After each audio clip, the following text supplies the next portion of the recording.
Hello, fellow Rush fans. This is Terrence, the Rock Sponge, host of the Terrence and Mark Experience podcast, also the host of Pink Floyd Central on my other YouTube channel, and TJR's favorite rock albums, with the, I believe, fourth episode of Clockwork Reviews, my Rush review show.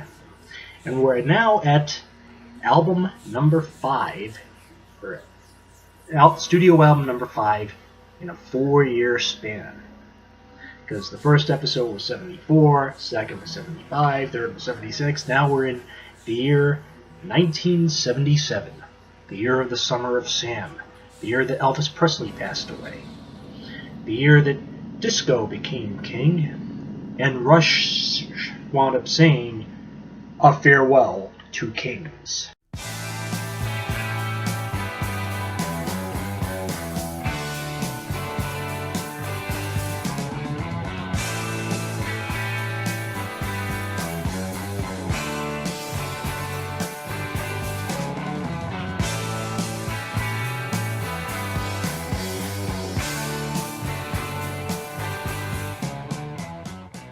A Farewell to Kings, Rush's 5th studio album, was released in September of 1977. What I'm holding right now is the miniature LP sleeve issue that came in this box set called Sector 2, which brought together the Rush studio album, the Rush albums from Mercury Records from 1977 to 1981. And this album, like Fly By Night on the previous box set, as this box set, just like Fly By Night on the previous box set and Signals on the next box set, the album in 5.1 on this box set was, you're looking at it, A Farewell to Kings. After the unexpected success of 2112 and All the World's a Stage, which did even better than 2112 peaked in the top 100. All the World's a Stage gave Rush their first US Top 40 album, and it would not be their last either. Rush was still hungry as all hell, and after tours with the likes of Thin Lizzy, Styx, Foghat, Aerosmith, Rush were just now on the verge of headlining in their own right, and this album would prove to be the winner. And in between breaks of their first tour of England, shortly after their first English tour ended, the band went to Rockfield Studios in Wales to record their 5th studio album. It was the first time they recorded outside of their native Toronto, Canada. And again, like the 3 previous studio albums, Terry Brown once again co-produced. And Terry Brown was the recording engineer for the most part, and the mixing engineer, and also was recorded partially by the late Pat Moran, who would engineer their next album, and of course he would engineer the first 2 Robert Plant solo albums. I will talk about those on another show. And the band mixed this album at Vision Studios in London, which was the home of many progressive rock giants like Emerson, Lake and Palmer, and Yes, who recorded their classic albums at that very studio. Rush recorded this album at that place. And in this interview here, Geddy Lee, Alex Lifeson, and Neil Peart talk about some of the challenges that they had to face while creating this fine album. Guys, off you go. We were never very good at the whole fashion image thing. Let's face it, we didn't have a clue. We desperately just wanted to wear jeans and t-shirts, but were raised in a period that said that's not okay. So we looked for some way of standing out in the crowd. I remember we were in San Francisco, and we're staying in the Japanese part of town. So we found all these kind of kimonos and robes. We said, hey, why don't we try these? So that began the period of the absurdly prophetic robes. These were the salad days because we were transitioning and we could feel it. The world was expanding for us, starting to record in England, starting to get success in England, and to go over there and actually have a song on the charts and play Hammersmith Odeon. There's really gratifying because all of our heroes were English rock musicians. So that gave us a tremendous amount of confidence. We went to a little farmhouse in Wales and wrote all that music, arranged it, learned how to play it. It was so ambitious and so demanding, so experimental, all of that. It was quite manic. And our hours became later and later and later, and it just kind of went around so that we were going to bed at noon, and we were getting up at 7 o'clock and having breakfast then, and then working through the night to the morning, unending, with no time off. Thanks, boys. I appreciate the insight into how you guys got to create this fine album. My backstory to this album: I was familiar with one of the songs being, of course, spoiler, Closer to the Heart, being played ad nauseum on rock radio. Radio stations played that song as it was going out of style. Growing up as a small kid on rock radio, classic rock radio didn't exist until the late 80s. And then the first time I heard this full album was on 94 WHJY, a rock station in Providence, Rhode Island, the next state, just south of Massachusetts. Got in Could-Receive Providence radio station, and they played this whole album beginning to end.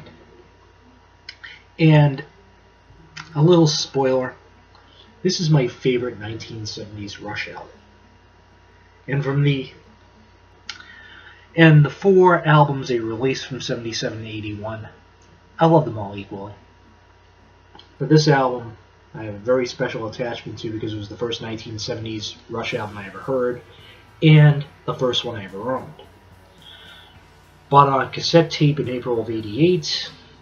I was given $5, and this was $5 brand new at the Raynham Flea Market. Bought brand new.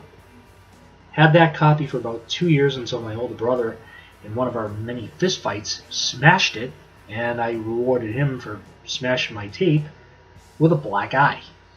You get a person like me pissed off, you destroy my Rush tape, you got your ass kicked. I beat the shit out of a football player who bench pressed 300. I made him look like a fucking schmuck. And then a few months later, my dad wound up replacing that cassette with another copy in December of '90, after that copy that was smashed that I had to reassemble with Scotch tape to keep it together until we could get another one. Finally met its maker, so I got another one. That lasted me until I got my first CD copy in February of '92 from Columbia House as a free CD. Remember, that came in when I was homesick from school with a bad cold. And that album, like it did in '88, got me through the time I was sick. And this album also, it was one of the first remasters I bought when I got the remastered CD in 1997. And if you notice carefully, this was also the third Rush studio album to have the lyrics. It's the gatefold shot of the band. That back cover is so cool. I have this on vinyl, mind you, but I didn't want to take it out and do all that stuff because I thought I was going to be doing a solo review with the follow-up, and I decided why do two albums in one go, and better off to do an album at a time and talk about the backstories and things. And this is what the inner sleeve of the album looked like for those of you who had the original record. And luckily, I found an original vinyl copy. And just a superb inner sleeve. Of course, that's not Satan, folks. That's the symbol of man against the world. That's what the star and the man represents. And then, of course, in the back, snapshots of the band on stage during the 1977 period. And now, this album, I will talk about the songs. And we begin with the title track, which starts with Alex Lifeson's classical guitar, and then Getty synthesizers come in, Neil Peart's glockenspiel. He was adding to his drum kit by then. And then Alex Lifeson was using more and more guitars on this album. Geddy Lee, on this particular Rush album, was the first Rush album he would use a synthesizer, being the Mini Moog synthesizer plus bass pedal synthesizers, which Geddy and Alex used. And on this track, which musically was written by all three members of the band with lyrics by Neil Peart. Thinking it's going to be a classical piece, turns into the full-throttled rocker. Dun, da, da, do, do, do, do, do, do, do. You're like, holy shit.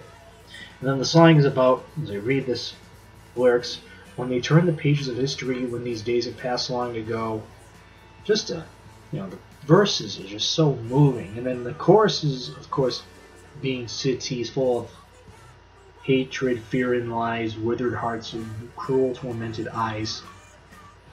What a killer track this is. Then the second verse are about the evils of hypocrites in the world. There's a lot of hypocrites are something that a lot of people don't like, me included. And after Geddy Lee goes, between what's right and what's wrong, they go into the solo section, which is and Alex I believe he used a Fender Stratocaster during the recording of this track. He didn't use a Stratocaster live when they played this live. He used a Gibson ES330. But on the studio version, he used the Stratocaster to do that whammy bar stuff. And he just shredded on this track. And then, of course, after the guitar solo ends with the da-da-da-da-da-da-da-da-da, all the instruments playing that in unison, and ending. And then the solo section ending with another brief Alex Lifeson guitar solo, and then ending with a repeat of the chorus, and then an extra chorus at the end being, can we raise our eyes and make a start? And can't we find the minds that lead us closer to the heart? And then it ends with a repeat motif of the intro to the song, and then it ends with the little classical gling, gling, gling, gling, gling, gling, gling. Love the way the song goes. And the song was only performed on 2 tours. The Farewell to Kings tour, which is documented on the Different Stages live album, and it was documented on the Hemispheres tour. And funnily enough, this song, they would play it in full, would then segue into La Villa Strangiato on the Hemispheres tour. And the bootlegs I recommend from that tour are, I recommend Phoenix, Arizona, or Tucson, because that was the show where Geddy Lee addressed the crowd when the crowd started to cave to the stage. I want you all to listen to me for a minute. You guys gotta move back. Geddy Lee didn't have to scream, "Oh, bucket back!" He's like, "You understand English? Move back." Oh my god. Farewell to Kings title track. Great. And then we end side 1. There's only 2 songs on side 1 with the 11+ minute Xanadu, with the story of Kubla Khan and, that old tale about Xanadu, the milk of paradise, summed up in 11 minutes.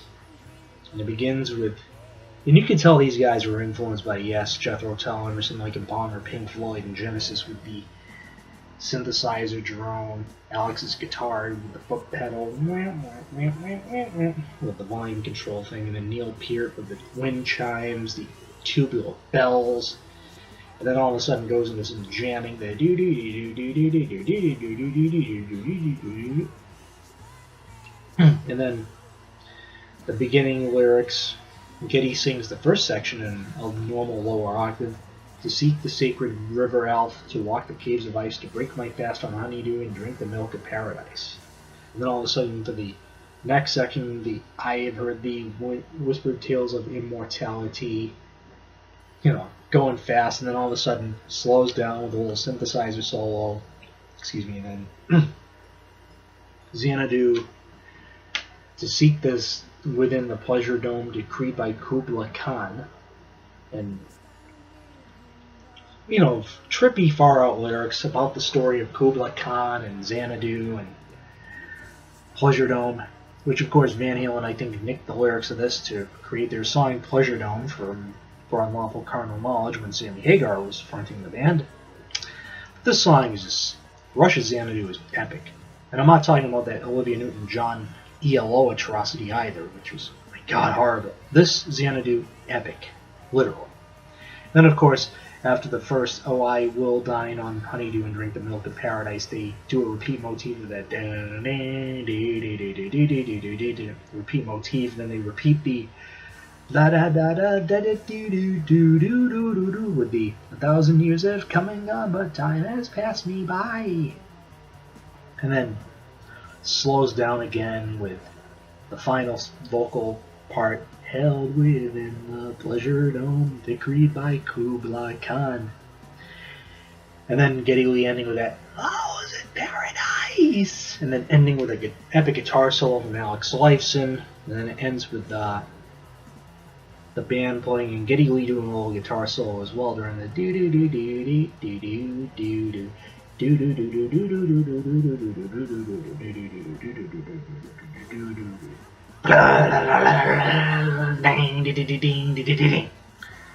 My God, like an epic.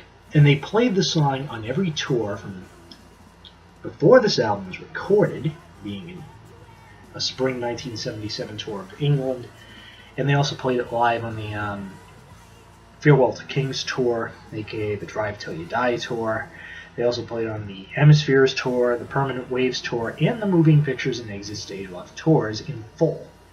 Then they played a part of it on the Signals tour, and then not again until either the Presto or Roll the Bones tour, where they played a portion of it. And then they played much of it again on the Counterparts tour when I first saw them in May of '94. They played the first 6 minutes of it, the intro and the first section up to I Will Dine on Honeydew and Drink the Milk of Paradise. And then they would segue into the prelude to Hemispheres. And then they performed most of the song on the R30 tour, except for the 1,000 Years of Come and Gone section. But they did perform, the outro, which then segued into Working Man. The song rules, and they just played this whole song in full for the first time since '81 on this past R40 tour, which, as of this recording, a CD, DVD set of it will be released in November. Look out for that, folks, because I'm buying that shit. Back to A Farewell to Kings, you flip the bugger to side 2, like you had to with either the record or cassette, in my case cassette, to Closer to the Heart, written by the 3 members of Rush, music by Liam Lifeson, lyrics by Peart and Peter Talbot. And this was the first big Rush radio hit. And a song a lot of people don't like, but I dig it. And the men who hold high places must be the ones who start to mold a new reality closer to the heart. I mean, the first part is acoustic-y, and they did a promotional video for this song, as well as the 2 previous tracks, which are on. The previous 2 tracks are on the R30 DVD CD box set, and the video for Closer to Heart appears on the Chronicles DVD. And the vocals on this track, Geddy sings it brilliantly. The lyrics are superb. As I read the lyrics to this particular track, it begins with the, being acoustic, and then when the tubular bells hit, dong, dong, dong, dong, dong, dong, dong, dong, dong, comes in with the electric guitars come in, and Alex Lifeson does a killer guitar solo, and then Geddy singing the ending section. And this song was played live on all tours through the Test for Echo tour. I should know, because I saw the Counterparts tour, the Test for Echo tour. And on the Counterparts and Test for Echo tour, starting with the Grace Under Pressure tour, they would extend this piece to like almost 4 minutes, and then later it would be 5 minutes because it would go down a little bass guitar breakdown section. And on some of the tours, Alex Lifeson would do a nonsensical introduction of the band members, especially when I saw them on the Counterparts tour. And Neil Peart, from '84 to '94, used electronic drums on this. He finally came to his senses and went back to the acoustic drums like he used in the original for the Test for Echo tour, which I still think is the best live version, aside Exit Stage Left. And they only performed it at like 3 shows in the Vapor Trails tour, which was on Rush in Rio, by the way. On the Time Machine tour, they played it as well, with the final verse done in an Irish jig sort of way. You can be the captain and I will draw the chart, sailing into destiny, closer to the heart. Sounds like Lucky Charms, dude. Oh my god. And then they just did it again on the R40 tour as well. Closer to the Heart A lot of people may be sick of that song, but I'm not. Apparently the band had rewarmed itself to it over the years, and I love it. I dig it. And one of the Rush radio staples that sound great on rock radio, classic rock radio, and has appeared on most of Rush's compilations as well. Studio compilations, that is, like Chronicles, Retrospective 1, Rush Gold, Spirit of Radio Greatest Hits. There you have it. And next is a song based on a 1950s movie called Cinderella Man, which the lyrics were not by Neil Peart, but Geddy Lee. And it's about a man from Mandrake who traveled rich to the city. And this song, just a beautiful track, the acoustic verse, and then the change in dynamic for the because he was human, because he had goodness. That section goes to another thing, and then the chorus goes somewhere else too. Cinderella man, doing what you can. And then going back to the first, the Mandrake section for in the betrayal of his love he awakened. And then back to the because he was human for the he held up his riches to challenge the hungry. And then all of a sudden, after that, it goes into the jam section, which Alex Lifeson again does another guitar solo using the Fender Stratocaster, the black Strat that he had. And then it ends with a repeat of the chorus. Geddy Lee wrote these lyrics, and I think he borrowed from the movie of the same name, but I think great song, musically, lyrically, killer track, Cinderella Man. I rank it up there with one of Rush's most overlooked gems. And the song was played on many shows of the Farewell to Kings tour as a final encore, or sometime during the show. And that was the only tour they played this song. And the next track, which is Madrigal, was not ever played at all. This song always hit me. I mean, that synthesizer at the beginning, mini mode, my God, if it doesn't make you cry, you have no soul. You have no heart. The synthesizer thing just always moves me. It's just like hearing birds singing when you wake up in the morning. Like, wow. And Neil Peart wrote these lyrics, and this is one of the closest things to a love song Rush had ever gotten by then. When the dragons grow too mighty to slay with pen or sword, I grow weary of the battle and the storm I walk toward. When all around is madness and there's no safe point of view, I long to turn my path homeward to stop a while with you. So basically, it was the closest thing to a love song Rush had written and recorded by 1977, and the song is just so moving that it's not a joke. Madrigal, I love it. And then we end the album with the epic Cygnus X1, Book 1, The Voyage, which begins with the prologue section, which is weird synth effects, and you hear the producer Terry Brown do the monologue. In the constellation of Cygnus, there lurks a mysterious invisible force. I admit, when I first heard that, I thought monsters were coming out of my radio. I was like, what the fuck is that? Mind you, I was 11 years old when I first heard this album. But then, when I was listening to my uncle's record, before I got the tape, I was reading the lyrics. I was like, wow, this is like a little story here about a ship, a spaceship going into a black hole. And then the bells come in, the synthesizers and things doing all those weird effects, and then bells droning in, and the bass comes in very low, and then it's turned up. It starts with the echo on it and a low volume, and then it goes high, and then the volume's lifted, and then the drums start coming in, and then the guitars come in, and the band's just jamming for the first 4 or 5 minutes. There's no vocals. Great way to begin this piece. And then the first vocal section is Geddy Lee singing "Invisible to telescopic eye, infinity, the star that would not die."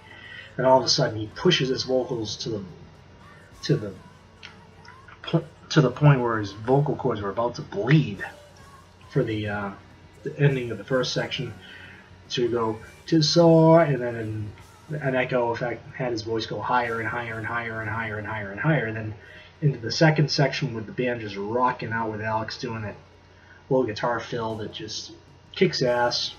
I set a course just east of Lina, northwest of Pegasus, flew into the light of Deneb, sailed across the Milky Way on my ship, the Rocinante. And then it changes dynamic into a minor chord. The X-Rays are siren song, and Alex Lifeson just doing a guitar solo, just shredding like that. And Neil Peart's drumming going at 900 miles an hour. You could tell he was listening to all those progressive rock bands, like King Crimson and Yes and Jethro Tull and Emerson, Lake and Palmer and Pink Floyd and Genesis. Those were his influences on drumming, as well as Keith Moon of The Who and John Bonham. And then after Alex did that into the and then with the bells and weird spacey effects, excuse me, and then Geddy Lee and Neil do the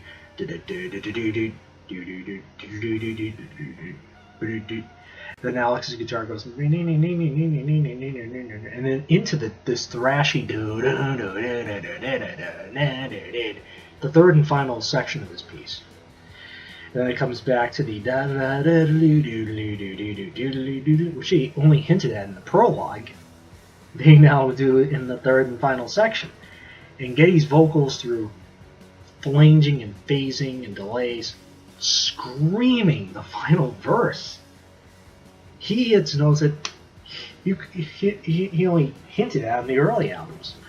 Spinning, whirling, still descending like a spiral, C unending. He hits that high A flat, and Neil's drums going like machine guns, and then they just go into thrash mode. And Neil doing these fills on the drums, you know, like what the hell? And then after the final drum roll from the high to the low tom, sound and fury drown my heart, every nervous.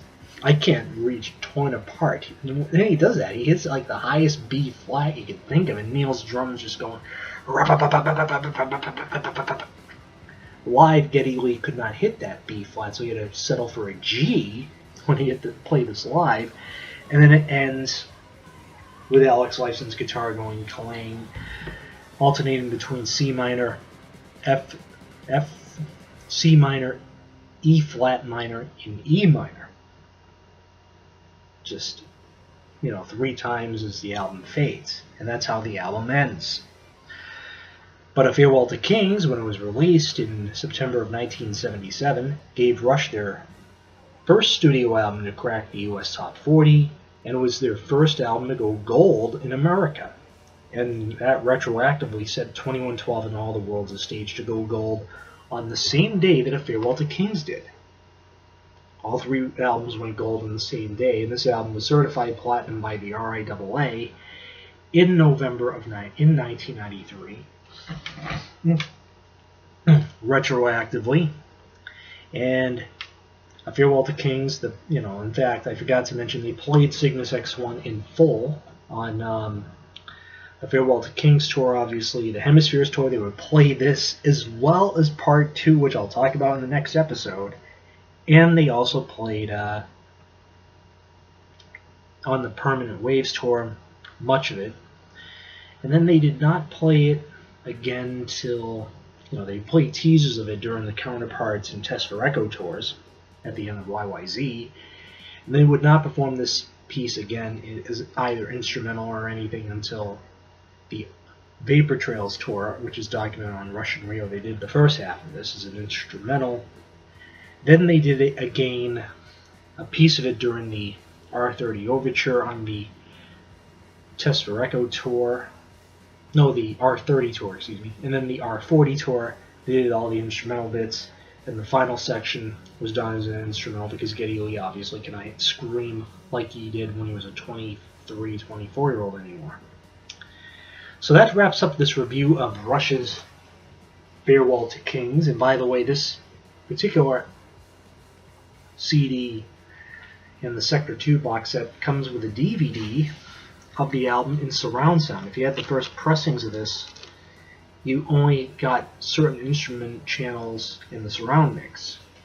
It was missing drums and a few other things. Luckily, I got a replacement. I bought another copy of the box set in December of 2012 with the corrected DVD and the corrected CD of Fly By Night, which had dropouts in the channels of the stereo. Thankfully, everything's been repaired. And on that note, that finishes another episode of Clockwork Reviews. And on the next episode, we will be going into the hemispheres. So until the next time, this is Terrence saying, God bless you all, and good night.